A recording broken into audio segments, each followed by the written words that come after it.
اعوذ باللہ من الشیطان الرجیم بسم اللہ الرحمن الرحیم وعنده مفاتیح الغیب لا یعلمها الا هو ویعلم ما فی البر والبحر وما تسقط من ورقة الا يعلمها ولا حبة في ظلمات الارض ولا رطب ولا یابس الا فی کتاب مبین۔ اس آیت کے اندر اللہ تبارک و تعالیٰ کا جو کمال علم ہے وہ اس کے اندر بیان کیا گیا ہے کہ اللہ تبارک و تعالیٰ کی شان اور اس کا علم کیسا ہے۔ تو اللہ تعالیٰ نے ارشاد فرمایا وَعِندَهُ مَفَاتِيحُ الْغَيْبِ لَا يَعْلَمُهَا إِلَّا هُوَ، فرمایا غیب کی جتنی خزانے کی کنجیاں ہیں وہ صرف اور صرف وہی جانتا ہے، یعنی ساری مخلوق سے کچھ نہ کچھ جو کچھ بھی چھپا ہوا ہے سارا کا سارا صرف وہی ذات ہی ہے جو رب جانتی ہے، اس کے علاوہ کوئی بھی نہیں جانتا ہے۔ ہاں یہ اور بات ہے کہ اس مسئلے کو یاد رکھیں کہ چیز مالک کی چیز ہے نا، وہ جس کو چاہے دینا چاہے تو یہ اس کا اختیار ہے۔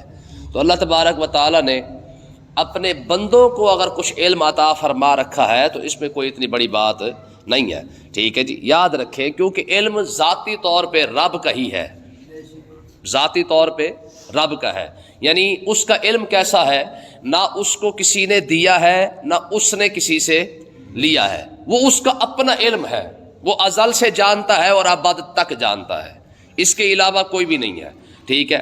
اور باقی رہا مسئلہ کسی کو دینے کا تو یہ اس کی مرضی ہے، جسے چاہتا ہے اسے عطا بھی فرما دیتا ہے، ٹھیک ہے جی۔ دیکھیں ہمارے ہاں ایک اصول ہے، جب کوئی بندہ ہمارا جتنا زیادہ قریبی ہوتا ہے ہم اس کو اگر کچھ دینا چاہے تو دے دیتے ہیں، اس پر اعتماد کر لیتے ہیں یا تحفہ دے دیتے ہیں۔ تو یہی بات اللہ تبارک و تعالیٰ نے اپنے بندوں کے لیے بھی ارشاد فرمائی ہے، فرمایا کہ اللہ تعالیٰ کے جو نبی ہے وہ سب سے زیادہ کیونکہ رب کے قریب ہے، ٹھیک ہے جی، اس کے علاوہ جو اللہ کے نیک بندے ہیں وہ اس کے بعد پھر رب کے قریب ہے، تو رب پھر اپنے کرم سے کسی کو عطا فرمانا چاہے تو عطا فرما دیتا ہے۔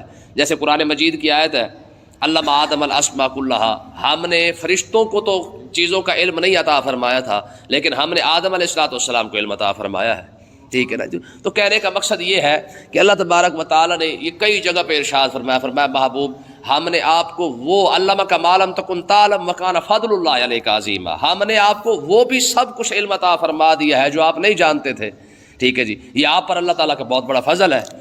تو کسی کو علم کا عطا فرمانا، یاد رکھے انسان کی جو برتری ہے نا، یعنی انسان کا جو اشرف المخلوقات ہونا ہے وہ بھی علم کی وجہ سے ہی ہے، مگر یہ کوئی اس کے اندر کوئی یہ جو 6 فٹ کا اس کے اندر کوئی ذری طاقت آ گئی ہے۔ دیکھیں نا جی، سب سے زیادہ کمزور انسان ہے طاقت کے لحاظ سے بھی اور ہر لحاظ سے، اگر آپ دیکھیں تو ہر لحاظ سے یہ کمزور ہے۔ پہاڑ کتنا بڑا ہوتا ہے، زیادہ طاقتور ہے، آسمان زمین یہ سب کچھ، فرشتے جنات اگر دیکھا جائے تو ویسے تو جنات طاقت کے لحاظ سے زیادہ نہیں ہے لیکن انسان کے ڈر کی وجہ سے زیادہ طاقتور ہو گئے ہیں، لیکن یہ ساری جو مخلوق ہے نا، یہ جتنی بھی مخلوق ہے آخر یہ طاقت کے لحاظ سے زیادہ ہے، لیکن اس کے باوجود جو شرف ہے وہ انسان کے پاس ہے۔ اس کی وجہ کیا ہے؟ علم ہے۔ وجہ کیا ہے؟ یہ علم ہے، ٹھیک ہے جی۔ جب اللہ تعالیٰ نے یہ قرآن کی آیت ہے انا عرضنا الامانۃ علی السماوات والارض والجبال فابین ان یحملنها واشفقن منها وحملها الانسان، ٹھیک ہے نا جی۔ فرمایا ہم نے اپنے اسے یہ جو انا عرضنا الامانۃ، اللہ تعالیٰ ارشاد فرماتا ہے ہم نے اپنی امانت نہ پیش کی، کس کو؟ علی السماوات، آسمانوں کو۔ ہم نے آسمانوں کو کہا کہ میری امانت اٹھاؤ گے، تو قرآن مجید کی آیت ہے کہ آسمان نے کہا پروردگار ہم تیری امانت نہیں اٹھا سکتے، ٹھیک ہے جی۔ پھر فرمایا السماوات والارض، ہم نے پھر زمین کو کہا کہ میری امانت اٹھاؤ گے، تو اس نے کہا پروردگار میں بھی نہیں اٹھا سکتی۔ فرمایا والجبال، پھر ہم نے پہاڑوں کو کہا تم بھی طاقتور ہو، بڑے قد کاٹھ والے ہو، تم ہماری امانت اٹھا لو۔ فرمایا زمین بھی انکار کر گئی، انکار تکبر کی وجہ سے نہیں، عاجزی کی وجہ سے کہ مالک ہمارے اندر اتنی طاقت نہیں ہے۔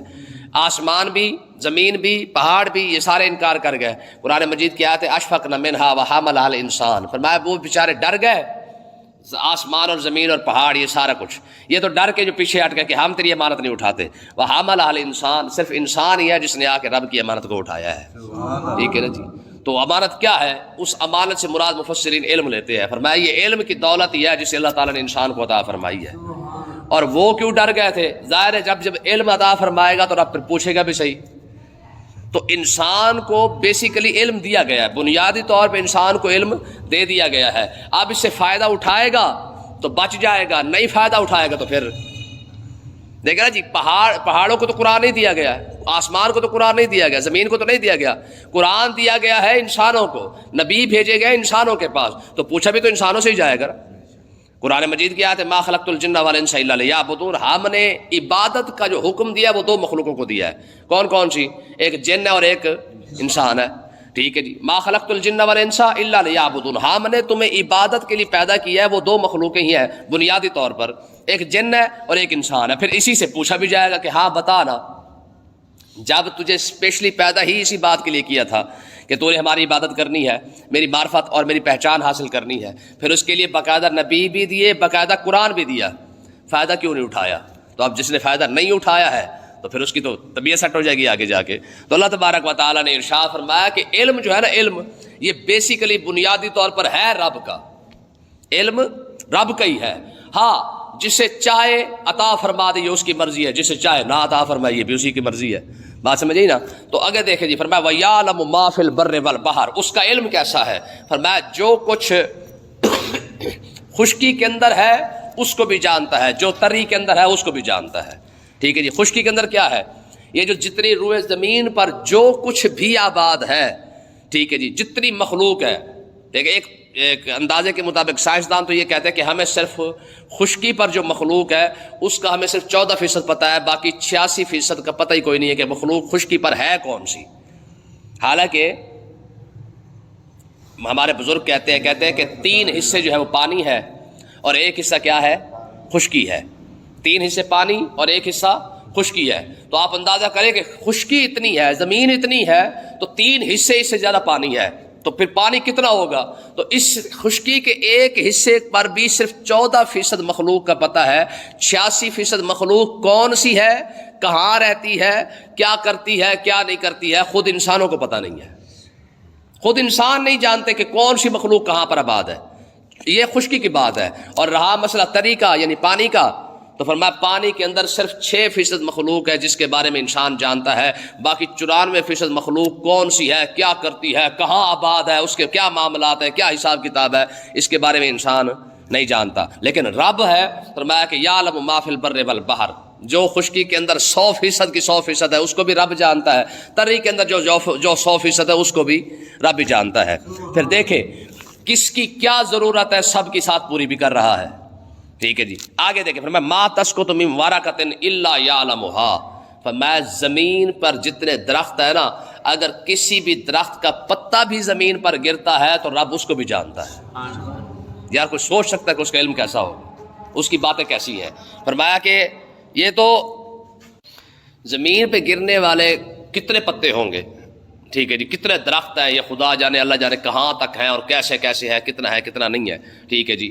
تو مقصد کہنے کا یہ ہے، یہ اللہ تعالیٰ نے اپنے علم کے بارے میں تھوڑا سا ایک اندازہ کے طور پر انسان کو بتایا. پھر بات تم جانتے ہو کہ تمہارا رب کا علم کیسا ہے کہ اگر کوئی پتا بھی زمین پر گر پڑے تو رب اس کو جانتا ہے. تو یہ ایک مثال کے طور پر سمجھایا گیا کہ رب کا علم تو درختوں کے پتے پر بھی جو ہے وہ محیط ہے، وہ اس کو بھی جان لیتا ہے. تو بندہ جو کچھ گناہ کر رہا ہے یا حساب کتاب لگا رہا ہے، رب اس کو نہیں جانتا.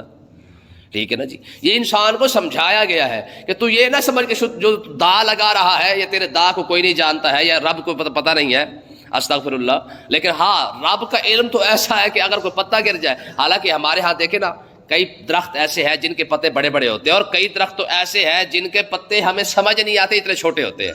آپ ککر کا درخت دیکھ لیں، ٹھیک ہے جی، اس کے جو پتے ہوتے ہیں آپ اندازہ لگا سکتے ہیں. ٹھیک ہے جی. اس طریقے سے کئی ایسے درخت ہیں جن کو پتے تو بالکل ہی چھوٹے چھوٹے ہوتے ہیں. تو اللہ تعالیٰ نے فرمایا تو انسان اس بات کے اندر نہ رہے کہ مطلب ہے کہ میں نہیں جانتا جو کچھ تو کر رہا ہے. ہم کئی بار دا لگاتے بھی اس لیے کہ کسی کو پتہ نہیں ہے. بعض اوقات ہم یہ چلا کے اس لیے دکھا رہے تھے کہ ہم جو کر رہے ہیں اس کا کسی کو پتہ نہیں ہے. دیکھیں نا ایک شاگرد جو بیٹھے ہوتے ہیں نا کلاس کے اندر، وہ جو حرکتیں کر رہے ہوتے ہیں وہ سارا کچھ استاد دیکھ رہا ہوتا ہے. ہمارے استاد فرمایا کرتے تھے جو حفظ کے اندر فرماتے تھے، تم جب اعوذ باللہ من الشیطان الرجیم پڑھتے ہو نا تو مجھے پتہ چل جاتا ہے کہ اس کی منزل آتی ہے کہ نہیں آتی ہے. اس وقت ہم حیران ہوتے تھے کہ یار یہ کیسے ہو سکتا ہے کہ اگر شاگرد جو ہے ہم نے ابھی تو منزل شروع بھی نہیں کیا ہے، اس پارہ سنانا بھی شروع نہیں کیا ہے، ہم نے صرف خالی اعوذ باللہ پڑھا، استاد کو پتہ چل گیا ہے. اب جا کے سمجھ آتی ہے کہ واقعی استاد کو پتہ لگ جاتا ہے، ٹھیک ہے نا۔ تو حقیقت یہی ہے کہ جب ایک استاد اور شاگرد کیونکہ تعلق ہوتا ہے، تو اگر استاد شاگرد کے بارے میں جانتا ہے تو یہ ساری کائنات جس نے بنائی ہے وہ نہیں جانتا کہ کون کیا کر رہا ہے اور کیا نہیں کر رہا ہے، ٹھیک ہے نا۔ تو اس لیے نا اللہ تعالیٰ نے ارشاد فرمایا تو اس بات کے اندر نہ رہے۔ اگلی مثال دیکھیں، فرمایا ایک تو یہ بات کہ رب گرنے والے پتے کو جانتا ہے، تیرے کرتوت نہیں جانتا، اور دوسری بات فرمایا ولا حبۃ فی ظلمات الارض، فرمایا زمین کے اندر جو تم دانہ پھینک کے آ جاتے ہو، زمین کے اندھیرے کے اندر، دیکھیں نا ہل چلایا، ایک دانہ پھینک دیا، جب دانہ پھینکا تو اس کے اوپر پھر دوبارہ پھر ہل چلا دیا ہے، یا اس کو جناب پانی لگایا تو اب چاروں طرف سے مٹی کے اندر دانہ دب چکا ہے، اب ایک لحاظ سے ضائع ہو چکا ہے۔ میں تو اپنے گناہوں پر اترا رہا ہے یا اپنے کرتوتوں پر اترا رہا ہے کہ کوئی نہیں جانتا ہے، رب تو اس دانے کو بھی جانتا ہے جو زمین کے اندر تم ڈال کے ضائع کر کے آ گئے تھے۔ یہ انسان کو کیسے انداز سے سمجھایا گیا ہے۔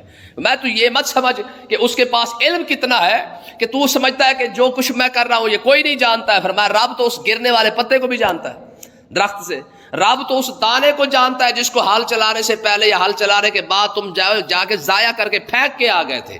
دیکھیں نا جی، ہم نے جو 20-30 کلو جو زمین کے اندر جو دانے ہم نے پھینکے ہیں، ہم اپنی طرف سے ضائع کر رہے ہیں، ہماری طرف سے تو گئے، ٹھیک ہے جی۔ یہ تو رب کی مہربانی ہے کہ وہ 30 کلو کو 30 من سے بھی زیادہ کر دیتا ہے، مگر نہ ہم نے اپنی طرف سے جو ضائع کرنا تھا ہم ضائع کر رہے ہیں۔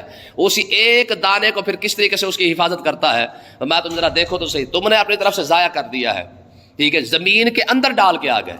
جب ہم رات کو سوتے ہیں تو ایک تو لائٹ بند کرتے ہیں، اوپر سے دروازہ بھی بند کر دیتے ہیں، کتنا اندھیرا ہوتا ہے۔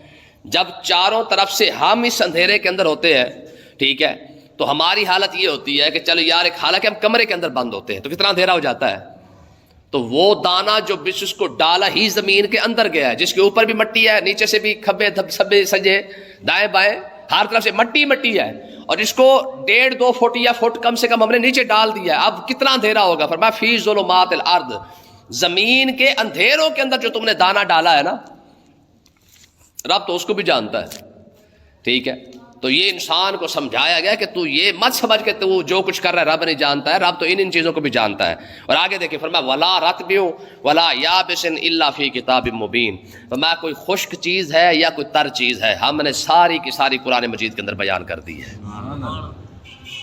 کتاب رب کی ہے، قرآن رب کا ہے، اس نے سب کچھ جو کچھ خشک ہے یا تر ہے، جو کچھ بھی ہے سارا کا سارا اس نے کیا کیا ہے، قرآن کے اندر بیان کر دیا ہے۔ تو اس کا علم کیسا ہوگا کوئی اندازہ نہیں لگا سکتا ہے کہ یار اس کا علم کیسا ہے کہ جو سارا کچھ قرآن کے اندر بیان کر رہا ہے، ٹھیک ہے۔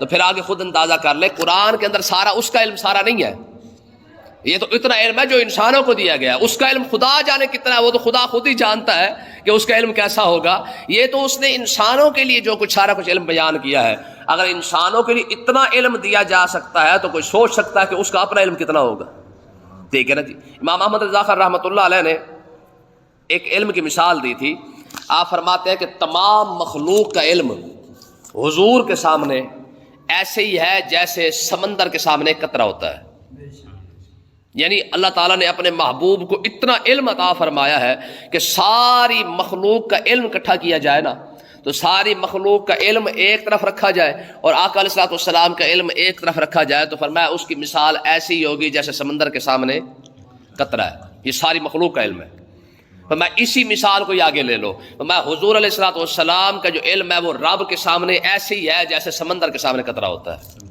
ٹھیک ہے جی۔ آگے دیکھیں فرمایا وَهُوَ الَّذِي يَتَوَفَّاكُمْ بِاللَّيْلِ، فرمایا تم جانتے ہو یہ کتنے انداز کے ساتھ یار رب نے سمجھایا ہے۔ فرمایا یہ وہی ذات ہی ہے یتوفاکم باللیل، جو رات کو تمہیں کیا کرتا ہے، تمہاری روحوں کو قبض کر لیتا ہے، تمہیں فوت کر دیتا ہے۔ رات ہوتی ہے، اب بندے کے اختیار میں ہے کہ بندہ کہے کہ مطلب میں سونا چاہوں تو سو جاؤں اور نہ سونا چاہوں تو نہ سو، نہ، سوال ہی پیدا نہیں ہوتا ہے۔ آپ نہ سونا چاہے، نیند غالب کر دے تو پھر بندہ پھر بھی بے اختیار ہے۔ میں زندگی کے اندر ایک بندے سے ملا تھا لاہور ڈیفینس کے اندر، اس نے کہا جی 30 سال ہو گئے میں نہیں سویا، یعنی میری نیند ہی ختم ہو چکی ہے، 30 سال سے وہ بندہ نہیں سویا۔ اس نے کہا جی بڑی کوششیں کی ہیں، دوائیاں کھائی ہیں، سب کچھ کر کے دیکھ لیا ہے، لیکن مجھے نیند آتی نہیں ہے، 30 سال ہو گئے میں سویا ہی نہیں۔ یہ میں خود ملا اس بندے سے۔ اب آپ اندازہ کر سکتے کہ یار نیند کتنی بڑی نعمت ہے.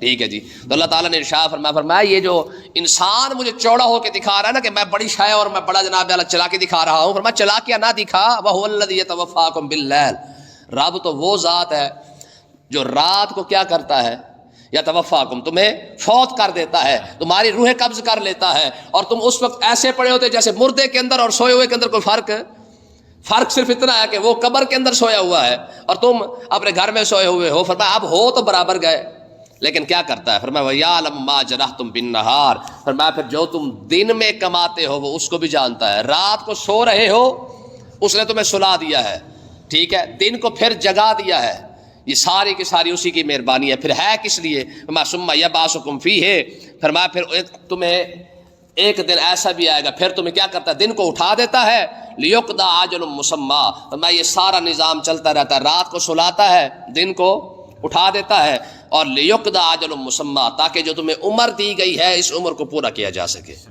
یعنی 60 سال ہے تو 60 سال تک یہ نظام چلتا رہے گا کہ بندہ بچپن سے لے کر پیدا ہونے والے دن سے لے کر آخری دن تک رات کو سوتا رہے گا، دن کو جاگتا رہے گا. آپ ایک رات نہ بھی سوئے ہمت کر کے، لیکن یہ اپنی ہمت پر ہے، دوسری رات تو پھر آپ کی ہمت نہیں ہوگی، تیسری رات تو بالکل آپ کی ہمت نہیں ہوگی. رات کیونکہ اس نے رات کو بنا ہی اس نظام کے ساتھ دیا ہے، جیسے رات آئے گی وہ تمہیں سلائے گا، دن آئے گا پھر اٹھا دے گا. آپ دیکھ لیں جتنا رات کو نیند کا غلبہ ہوتا دن کو نہیں ہوتا، حالانکہ انسان وہی ہے. ٹھیک ہے جی. لیکن کیا ہے، یہ اس کا نظام ہے، اس نے بنایا ہے کہ رات اس نے سونے کے لیے مقرر کر دی ہے اور دن اس نے کمانے کے لیے کر دیا ہے. لِيُقْضَىٰ أَجَلٌ مُّسَمًّى، وجہ کیا ہے، تاکہ جو تمہیں عمر دی گئی ہے نا اس عمر کو پورا کرنے کے لیے اس نے یہ نظام بنایا ہے. بندہ رات کو سوتا ہے، جتنے بھی اس کی تھکاوٹ ہوتی ہے، پریشانی ہوتی ہے، صبح اٹھتا تو فریش ہو جاتا ہے بالکل. ٹھیک ہے جی. ثُمَّ إِلَيْهِ مَرْجِعُكُمْ، پھر اسی کی طرف تو تم نے لوٹ کے آنا ہے، اسی کی طرف تم نے لوٹ کے آنا ہے. ثُمَّ يُنَبِّئُكُم بِمَا كُنتُمْ تَعْمَلُونَ، پھر وہ تمہیں بتائے گا کہ تم کیا کیا کرتے رہے تھے. ٹھیک ہے جی. دن کو تم نے کیا کمایا ہے وہ بھی بتائے گا، ٹھیک ہے جی، اور کیا کھاتے رہے ہو وہ بھی بتائے گا، رات کو کیسے سوئے تھے وہ بھی بتائے گا. اللہ تعالیٰ سمجھنے کی توفیق عطا فرمائے.